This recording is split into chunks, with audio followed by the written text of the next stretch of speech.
Et on va plus loin avec Hamdam Mostafavi, directrice adjointe de la rédaction de l'Express. Bonjour Hamdam. Bonjour. Et Gauthier Ribinski, chroniqueur international, ici même à France 24. Bonjour Gauthier. Bonsoir. Les manifestations se poursuivent en Iran, le bras de fer avec l'Occident aussi. Le site de la télévision officielle iranienne a diffusé une vidéo présentée comme les aveux de deux Français, Cécile Coller et Jacques Paris, arrêtés en mai dernier par les autorités iraniennes et accusés d'espionnage. La France, en des termes assez inhabituel, il faut bien le dire, pour la diplomatie, dénonce, je cite, une mise en scène indigne, révoltante, inacceptable et contraire au droit international. Cette mascarade révèle, je cite, le mépris de la dignité humaine qui caractérise les autorités iraniennes, ajoute le Quai d'Orsay, qui réclame la libération immédiate de ces deux ressortissants. Hamdam Mostafavi, après Benjamin Brière, emprisonné depuis 2 ans maintenant pour le même motif d'espionnage, après la chercheuse Fariba Adelra, emprisonnée elle aussi pour atteinte à la sécurité nationale. Que cherchent les autorités iraniennes, d'après vous? Malheureusement, c'est une nouvelle illustration de ce qu'on peut appeler la stratégie des otages de Téhéran, qui consiste à régulièrement emprisonner soit des ressortissants de pays européens avec lesquels il est en discussion, en négociation, soit parfois des binationaux. Généralement, ça s'est fait comme Fariba Adelka.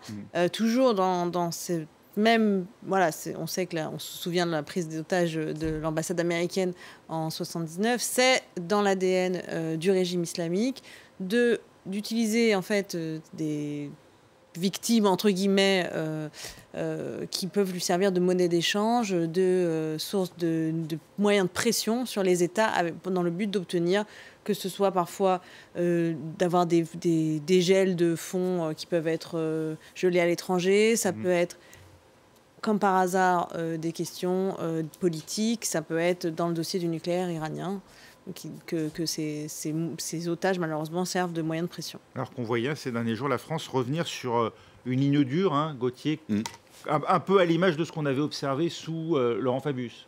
Oui. C'est exact. C'est parce qu'effectivement... Laurent Fabius, à l'époque où il était au ministère des Affaires étrangères, qui dans le dossier du nucléaire incarnait effectivement une ligne assez inflexible.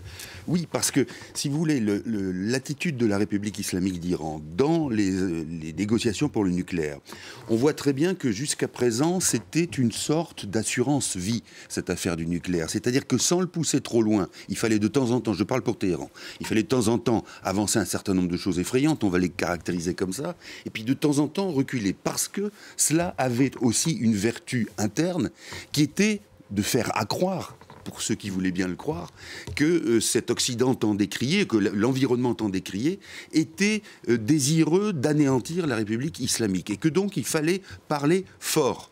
Et dans la même veine, si j'ose dire, on avait la possibilité, précisément dans des affaires personnelles, d'espionnage, d'avoir ce discours-là aussi. Or là, que se passe-t-il? C'est vrai que la France répond d'une manière assez verte, qui dépasse les canons de la diplomatie. Entre parenthèses, moi j'ai envie de vous dire, si c'est pour justement affaiblir la République, le régime d'Embola, tant mieux, il ne faut pas bouder notre plaisir là-dessus. Mais les canons de la diplomatie sont effectivement dépassés, mais parce qu'il y a cette récurrence du problème du nucléaire iranien, avec les drones iraniens qui font un sacré carnage en ce moment dans les rangs ukrainiens, où Téhéran dit mais non, on n'y est pour rien. À chaque fois, Téhéran se tient en dehors, comme le président Raisi qui dit mais non, c'est l'extérieur qui est responsable de la contestation. Donc vous voyez qu'il y a des choses qui bougent, qui sont en lien avec une très relative fragilité du régime iranien en ce moment, et puis de l'autre côté, les conséquences de l'action iranienne en Ukraine, et le fait aussi que tout ça baigne dans ces tentatives plus ou moins avortées de reprendre langue avec Téhéran pour la question du nucléaire. Tout ça fait un environnement qui fait bouger à la fois les procédés des uns, mais aussi des autres, d'où ce langage probablement de la diplomatie française. Oui, il est certain que là, la question du nucléaire n'avance pas vraiment, et c'est vrai que ce serait un bon moment pour Téhéran d'avoir une avancée sur le sujet. Donc, c'est difficile. Évidemment, c'est jamais c'est de la diplomatie, c'est jamais une science exacte. L'action A n'entraîne pas l'action B, mais voilà, le régime joue un peu un billard à 3 bandes. Voyez-vous une volonté derrière de faire bouger le dossier nucléaire? Il faut dire que ça intervient sur fond de répression, une répression d'ailleurs bien documentée avec ces informations qui remontent comme celle du Baloutchistan avec ses 82 morts de la répression à Zaïdan, d'après Amnesty International. Oui, et c'est compliqué intéressant. Derrière de se réhabilité aux yeux des Occidentaux. Oui, oui, mais c'est très intéressant dans la contestation qu'il y a en ce moment en Iran, donc quand même depuis presque 3 semaines, suite à la mort de Mahsa Amini. On voit que là, il y a cette composante ethnique qui est très intéressante, très importante, puisque les Balouches, comme les Kurdes, comme d'autres populations iraniennes, se sont déjà rebellés contre le régime et sont déjà dans cette démarche un peu de contestation. Donc, à un moment, on se demande dans quel sens ça peut aller. L'idée d'avoir les minorités qui se mobilisent beaucoup plus fort et donc qui sont aussi réprimées de manière assez forte. Mais voilà, la répression, à un moment donné, ça, quand on voit ces étudiantes, quand on voit les menaces de grève générale, on peut se dire que s'il y a les minorités, la jeunesse, voilà, il se passe quand même quelque chose. C'est un mouvement d'une nature différente de ceux qu'on avait observés jusqu'à présent, avec un risque peut-être de balkanisation aussi du pays, qui est une myriade aussi de communautés religieuses.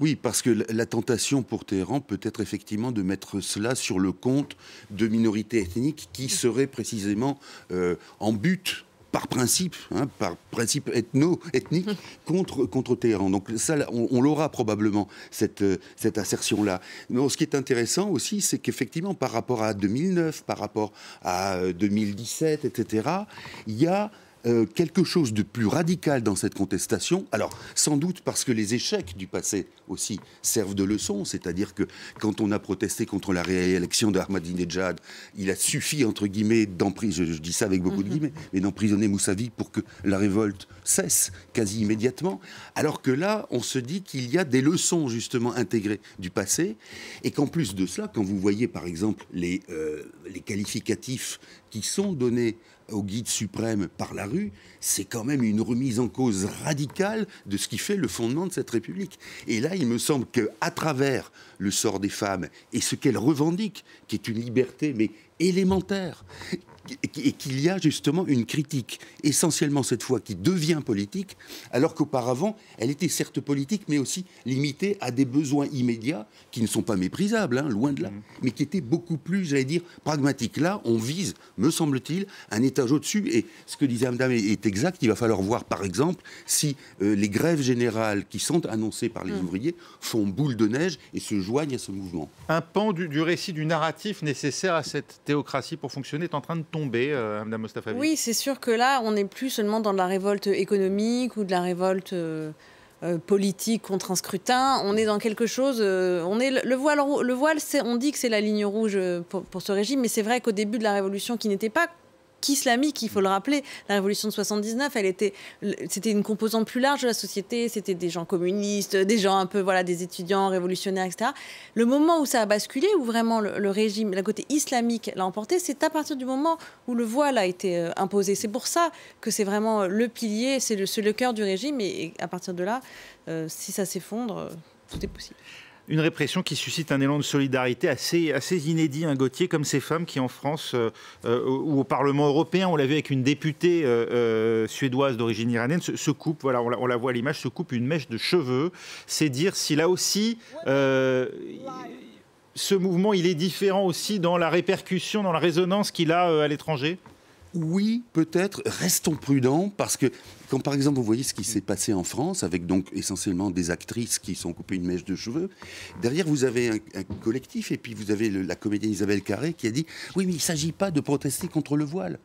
Chacun a le droit de le porter. » Et derrière, en même temps, vous aviez la musique de Bella Ciao, qui est une musique italienne d'inspiration anarchiste, et qui a servi à la révolte des résistants contre les nazis. Vous voyez qu'il y a, comme toujours en France, je ne voudrais pas, mais faites attention. Bon, alors, moi, je trouve ça très bien, les bonnes actions. Vous trouvez que le message devient trop complexe à force de vouloir ménager susceptibilité? Non, il n'est pas complexe, il est ambigu.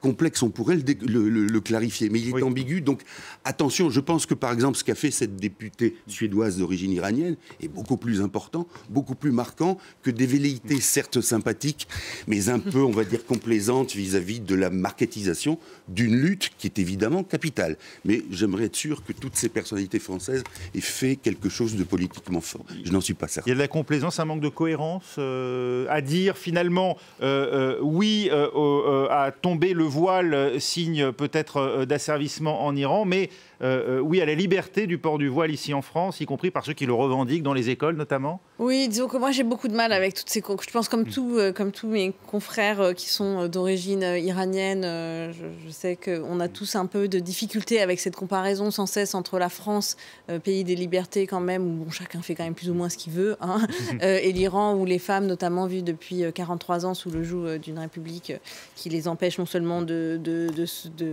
d'apparaître comme elles veulent, mais aussi d'hériter, voilà, c'est tout un tas. Le problème, c'est qu'en France, le voile cristallise plusieurs questions, voilà, des questions politiques, des questions sociétales. En Iran, on parle vraiment le voile est le symbole de toute une répression qui est bien plus large que juste la question de ce qu'on met ou pas sur ses cheveux. Et face à l'Iran et la Russie, se dresse désormais un bloc ici en Europe, non plus de 27 États, non, ils sont 44, les États conviés au lancement de la communauté politique européenne, une idée sortie au départ de l'esprit d'Emmanuel Macron et qui trouve donc sa concrétisation officielle aujourd'hui à Prague pour cette grande cérémonie de lancement, un sommet de plus, madame. Un sommet de plus, mais une belle réussite diplomatique pour le président Macron. Il faut quand même le reconnaître, puisqu'il a lancé ça un peu à un moment donné où on pensait que l'Europe pouvait être fragilisée face à l'attaque contre l'Ukraine. Mais on a quand même cette photo symbolique. Là, aujourd'hui, on était quand même dans le symbole. On était... où est-ce qu'était placé Erdogan, oui, loin du président grec et du représentant chypriote. On avait Liz Truss toute seule un peu dans un coin. On avait Macron au milieu à côté du Premier ministre tchèque. Voilà, c'était une histoire de symbole. On a ce magnifique château de Prague. L'idée, c'était d'apparaître unis, évidemment, c'était tout ce qui comptait, finalement. C'était Prague. Prague, évidemment, c'est une ville qui, dans l'histoire, face à l'URSS, face à la pression russe, est extrêmement symbolique. Donc, voilà, je ne suis pas sûre de l'utilité du sommet à plus ou moins long terme, mais c'est vrai qu'aujourd'hui, c'était assez fort avec Zelensky qui est intervenu, qui a appelé, évidemment, à punir la Russie. On avait quelque chose de symboliquement très fort. Une idée maligne, Gauthier, d'arrimer le Royaume-Uni à l'Europe, la Turquie au bloc occidental, ou bien un moyen surtout de se donner bonne conscience vis-à-vis de l'Ukraine. Je suis d'accord avec madame, c'est pas forcément inutile, ne serait-ce qu'à cause des résultats des dernières élections en Europe. Si vous prenez la Suède, si vous prenez l'Italie, qui éventuellement, au prix de sa bonne volonté très marquée à droite, pourrait récupérer des livraisons de carburant par la Russie, ça n'est pas inutile de faire ce genre de choses. Tout du moins de le montrer, au moins, même si on sait qu'il y a des fractures derrière. On sait aussi que cette fédération de l'Europe, ce rassemblement de l'Europe, jusqu'à présent, même s'il y a des failles, ne fonctionne pas trop mal. Bon, que le Royaume-Uni soit présent est important aussi, dans la mesure où l'effort de guerre ukrainien est fortement soutenu aussi par le Royaume-Uni. Faire patienter des pays comme la Turquie, comme l'Ukraine dans l'antichambre de l'Union européenne, parce que c'est ça aussi que symbolise cette union politique. Alors là c'est vrai que c'est compliqué, surtout que de fait, il y a presque concurrence entre la Turquie et l'Ukraine. Mais en même temps, on peut se dire aussi que la Turquie, avec ses chemins de traverse par rapport à l'Union européenne, n'est pas au plus clair vis-à-vis de cela. A-t-elle vraiment envie d'y adhérer, ou bien est-ce qu'un rôle justement satellitaire qui lui permettrait d'être un pied à l'ouest et un pied à l'est, comme elle essaye de le faire quasiment en permanence, est-ce que c'est pas ça qui lui conviendrait? Alors que l'Ukraine, là, on a bien vu que, notamment après la demande de Zelensky, demande d'adhérer à l'OTAN, qui est une réponse, au fond, à le fait accompli de l'annexion des régions du Donbass, ça c'est quelque chose qui est important aussi, même en affichage, même si on sait que ça ne peut pas se faire de même. Alors justement, l'Ukraine candidate à l'OTAN, candidate à l'Union européenne, deux vœux pieux, et on sait bien pourquoi aujourd'hui, madame, c'est que l'entrée dans l'un ou dans l'autre plongerait automatiquement les pays européens dans une guerre avec la Russie. Oui, non, mais on sait que l'Ukraine en particulier a peu de chances d'avoir son adhésion finalisée. On sait aussi que finalement, je ne suis pas certaine que l'Europe ait envie de grandir, que l'Union européenne, en tout cas, ait envie de grandir. À ce stade, c'est déjà assez compliqué à 27.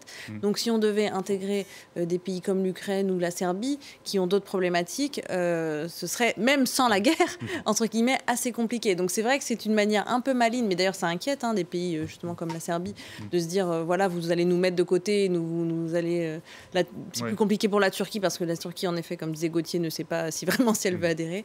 Mais il est certain que l'Ukraine n'adhérera pas demain à l'Union européenne. Ça, ni à l'OTAN, vraisemblablement. Ce qui laisse effectivement aujourd'hui ces pays directement exposés. 44 pays. Il va se passer quoi maintenant, Gauthier ? C'est quoi la prochaine étape concrètement de cette union politique pour éviter que, comme l'Union pour la Méditerranée, par exemple, elle ne sombre sitôt le premier sommet accompli ?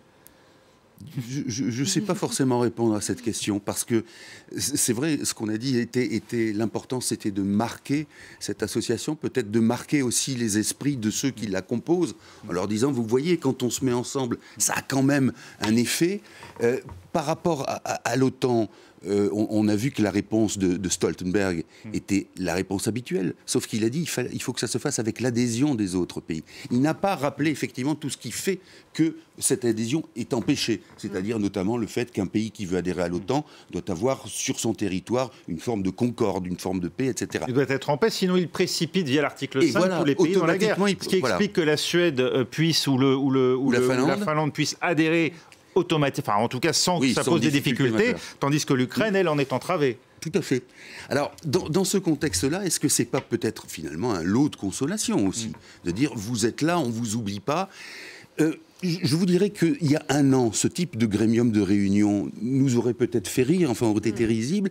Il l'est un peu moins aujourd'hui, non seulement à cause des événements, mais parce que dans ce domaine-là, la puissance du symbole est capitale et que tout le monde en use, y compris même bien sûr la Russie. Volodymyr Zelensky lui a fait contre mauvaise fortune bon cœur en s'en servant une fois de plus de tribune contre la Russie pour dire attention, les chars russes arrivent à Prague une fois de plus. Oui, évidemment, Zelensky, le président Zelensky qui n'est pas avare de symboles lui-même depuis dans sa communication.